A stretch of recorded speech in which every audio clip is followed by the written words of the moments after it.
Hey everybody, it's the real estate, economic, karate chop suey, samurai sensei guy, and got a good one for you today. Cue the fire! Fire! Cue the fire! This, hot off the New York, LA Gazette Time thing. All homes ever bought in the last 5 years are going to go underwater at the same time. It's going to be a foreclosure tsunami. And if you subscribe to my real estate investment guide, it's just $200. You and I are going to capitalize on all of this. Let's get back to the articles. This one, straight out of the UK Postling. This is horrible. All vacation rentals ever purchased, we're going to call it the Airbnb bust. Airbnb bust. All vacation rentals ever purchased in the last 5 years are going to hit the market all at the same time. These people can't afford them. And if you buy my real estate guide now, it's just $300 together. We're going to capitalize on all this. Okay, let's get back to it. This one, straight out of the LA Fitness monthly newsletter. This is horrible. All people ever hired ever in the history of everness, all people are going to get laid off at the same time. That means they will not be able to afford their homes. Cue the fire. Won't be able to afford their homes. Together, if you act now and buy my real estate guide, it's $400. Before we finish recording, it's $400. After we finish recording, it's going up. Act now. And let me just say this, you guys. What's coming is bad. I was a real estate agent in 2008. I was a real estate agent in 2000 and what was it? No, it was 1937. I was a real estate agent then. Those were bad. But what's coming is even way worse or bad. In fact, it's so bad that because I was a real estate agent then, I know what bad is coming. And it's coming. Because of this bad that's coming, you and I can get rich together. $600 is all I'm asking for my real estate investment guide, and we can get it done. All right, that's all I got for now. I'm sure there's going to be more bad news tomorrow, guys. I'm sure of it. There's probably so much bad news tomorrow, you're going to want to subscribe so that you can understand what's coming. And then together, we're going to get rich off of this horrible mountain of terribleness that's coming. All right, that's it. So, until next time. Woo! I'm out. Well, that was fun. I'm sure you guys recognized a couple fellas in that skit. Honestly, I follow all those guys and I do enjoy their content. All right, so it's 2023. Happy New Year. I have been waiting for the real estate MLS data to come out for the entire year of 2022. That's why I'm a little bit late getting this video to you. I wanted to study the data and then put this video together. So I think you'll like what you'll find here. What we're going to do is we're going to look at the data for the entire year for the year 2022 here in the North Idaho market. And we're going to look at why prices are dropping. And spoiler alert, they're dropping. We'll look at how far they've dropped, why they're dropping, and then if you stick around towards the end of the video, I'm going to show you my approach to how I predict what's going to happen in the year 2023. Let's get into it. Okay, so we're first going to take a look at the December median price. And remember, because this is the price at the end of December, it's also the price at the end of the year 2022. So we ended the entire year at just a 2% increase for equity on the median price of a home. But it doesn't tell the whole story, and we'll see that here in just a minute. And here you can see that the December homes for sale, which is also the end of 2022, there were 858 homes for sale at the end of the year.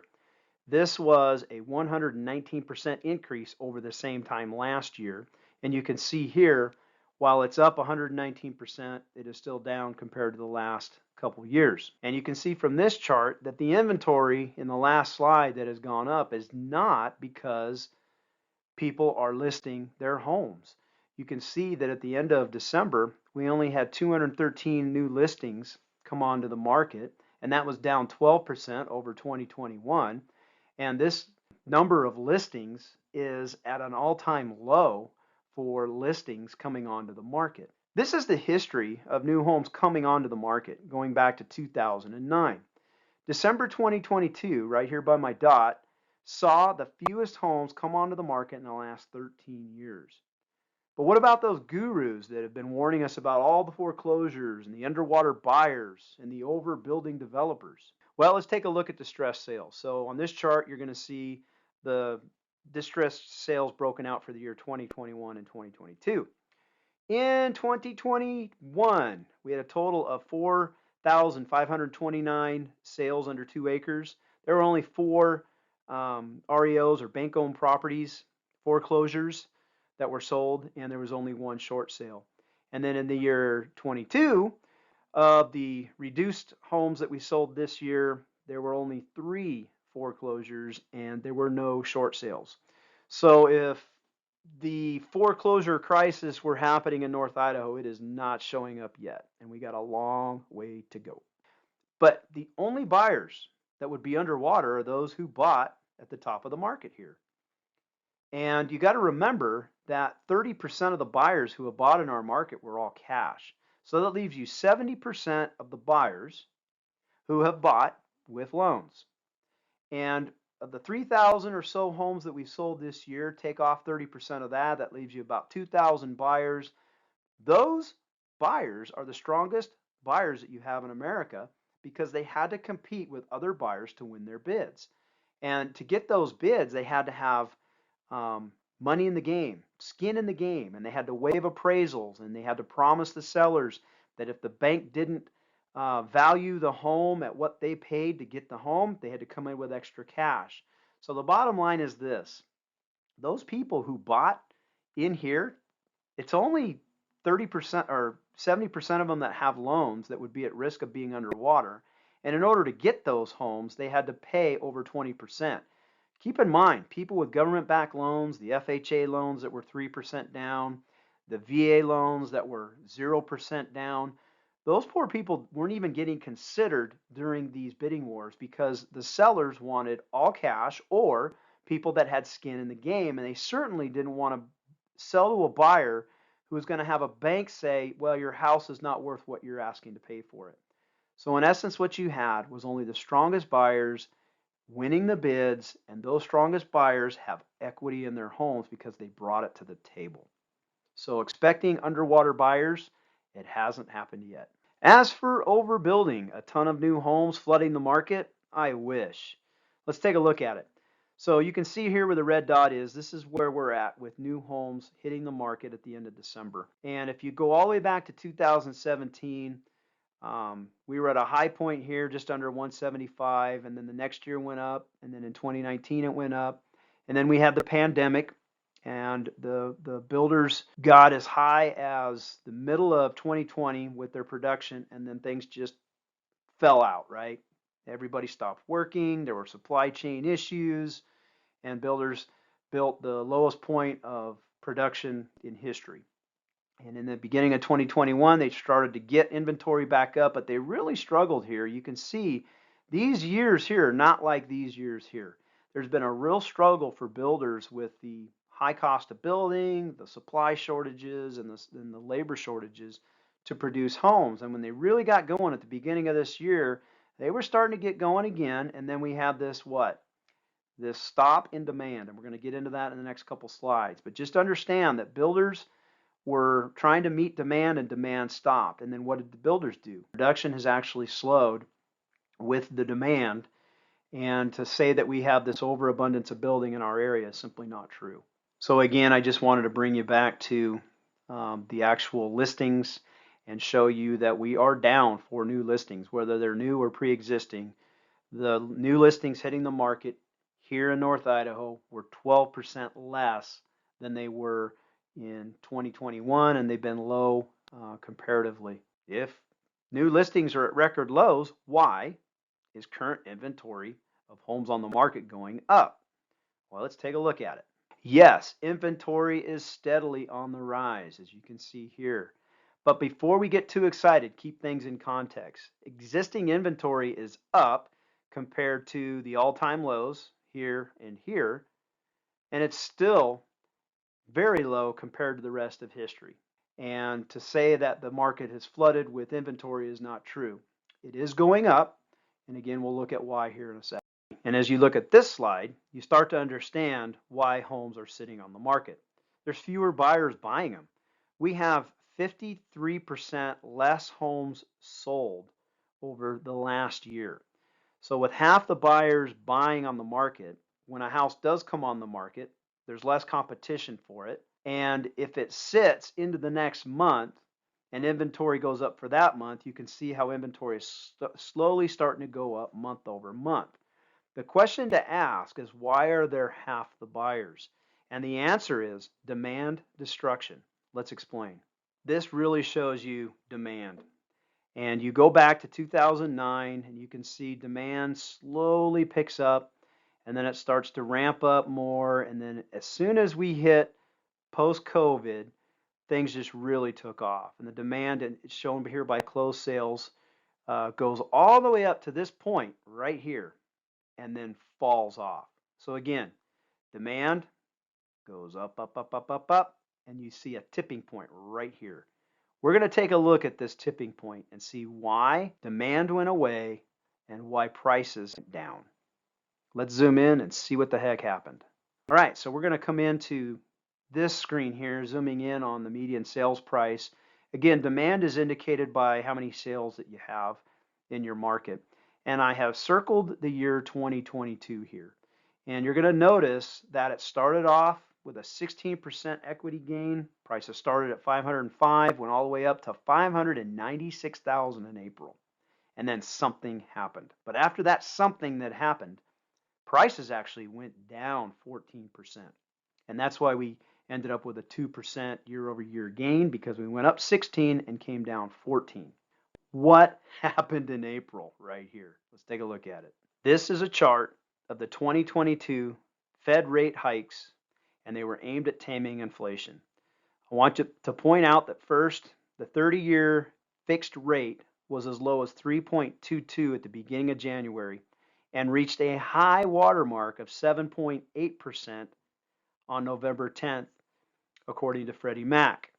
And this is what we mean by demand destruction by design. The Fed started raising interest rates in March of 2022. Started with a 25 basis points, and then it just kept going up, up, and up. So what you have in interest rate hikes for the year was the fastest rising interest rates going up in any recent history. And we saw on the last chart that the Fed started the first interest rate hike in March, and because real estate stats are what we call lagging indicators, usually takes about 30 days for something to be recorded. So if the Fed starts raising interest rates in March, you're not going to see the effect of that until when? April. This is huge. Guys, we are not waiting for a housing price collapse. We are 8 months into one. Check this out. This is the North Idaho Housing Market year over year equity loss or gain from 2000 to 2020. Gray area here by my laser dot. These 5 years were the Great Recession. Notice these are the only 5 years in the 20-year period, and including 21 and 22. These are the only 5 years in the North Idaho market where we saw a negative equity loss. And they were all these 5 years during the Great Recession.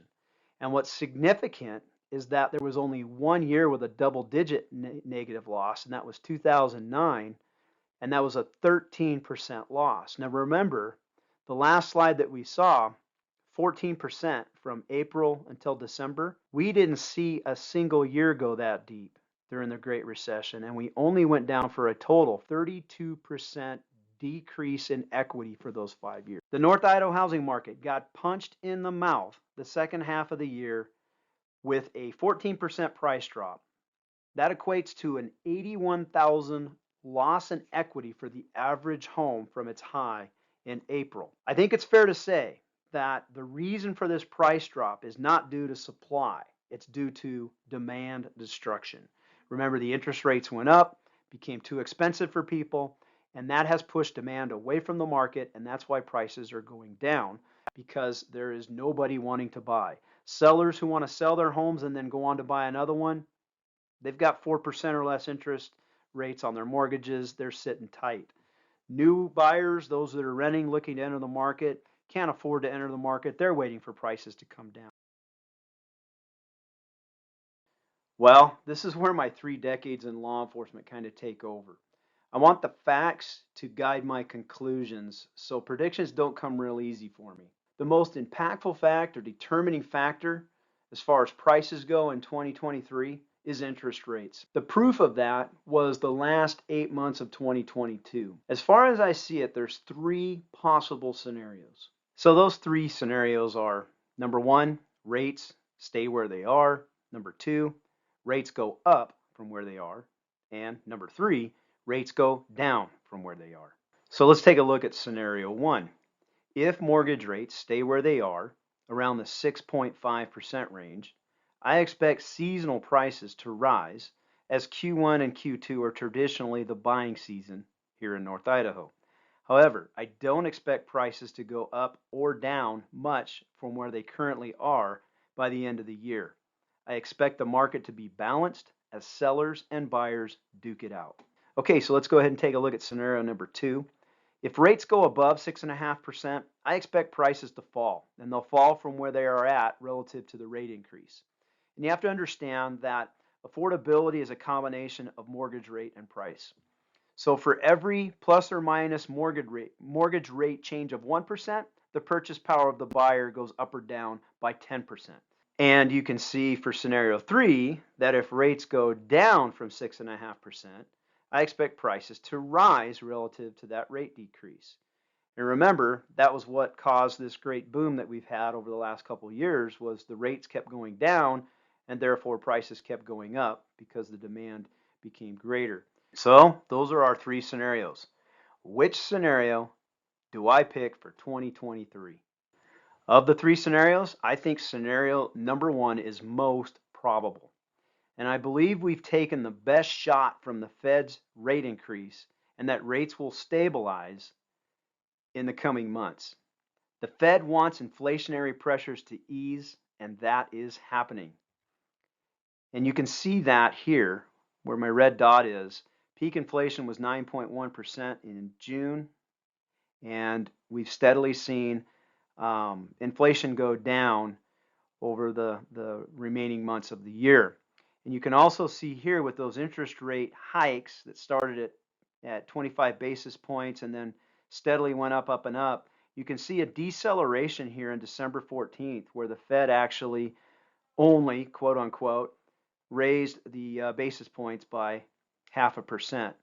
That's a deceleration from what they had done the previous 4 times. So I see that the Fed understands that the inflation rate is going down, and therefore they're decelerating on the interest rate hikes. And that's where I think scenario one is most probable, as I think the Fed wants to ease those interest rates. I also think Q1 will have an uptick in bankruptcies due to poor 2022 Q4 earnings for a lot of companies. I also think there will be a share of companies downsizing and will lay off employees. Unfortunately, companies folding and layoffs due to downsizing to a slight degree are also in line with the Fed's goal of reducing inflation. Remember, the Fed started this whole mess back in 2020 by reducing rates to avoid companies from folding and having mass layoffs due to COVID. I think the Fed is currently between a rock and a hard place. If the Fed continues to raise rates, they risk a real estate collapse and major layoffs in other industries. If they lower rates, they risk seeing inflation go back up. And that's why I think they're going to hold where they're at in that 6.5% range. And like I said, as a result, I believe interest rates will stabilize where they are at and will stay there, while the Fed evaluates the repercussions of its most aggressive rate hikes in recent history. So again, for 2023, I expect rates to remain relative to where they are, and for traditional real estate dynamics to play the major role in prices, mainly the dynamics of increased buyer demand in spring and summer, and a balanced market where neither the seller nor the buyer have the major advantage. And in the end, I expect prices to remain stagnant in year-over-year equity as sellers and buyers duke it out on level footing. Buyers will have more homes to choose from and will not have the multiple bid wars that tend to drive prices higher. Sellers will have to price their homes at current fair market value and not what their neighbors got last spring when values were 14% higher. Buyers making lowball offers will get rejected by sellers who are predominantly discretionary sellers and who can afford to wait for an offer at least as good as the current market price. And sellers asking too much for their homes will see their home sit on the market until they price it relative to the current market price. And let me just go back to what a discretionary seller is. The people selling their homes in the current market are discretionary sellers. They're selling because they want to. They're trying to get money out of their house and maybe move up or down into another home. They are not distressed sellers. And that's important to understand is we do not have a flood of foreclosures. We do not have people having to sell because they're underwater on their mortgages. These are sellers, if they put their house on the market, that are predominantly selling because they want to, not because they have to. So low ball offers don't work on a discretionary seller who can afford to wait for a better offer. And that's why I don't think you're going to have prices go drastically down, because low ball offers are not going to be the mainstream offers. And I don't think prices are going to go up very much because the bidding wars aren't simply going to be there like they have been. So there you have it. My pick for what is most probable for the year 2023 in the North Idaho housing market. And yes, I know it is not that sensational. And I'm happy to dig into the stats and challenge some of the BS sensationalism that's out there on YouTube. Again, a lot of these guys are peddling fear and sensationalism to sell you a real estate course or to sell you some other product that they're peddling on their channel. I dig into the data and I produce this stuff because it makes me a better real estate agent. And together with my wife and our team, we use this information to best represent our clients. And I'm going to be putting these videos out like I've always been doing, month over month. And I think we've got an interesting time coming. And if you're interested in following the data month to month without the sensationalism, be sure to subscribe to our channel and we'll follow it together. All right, that's it. You guys have a happy new year. We'll see you.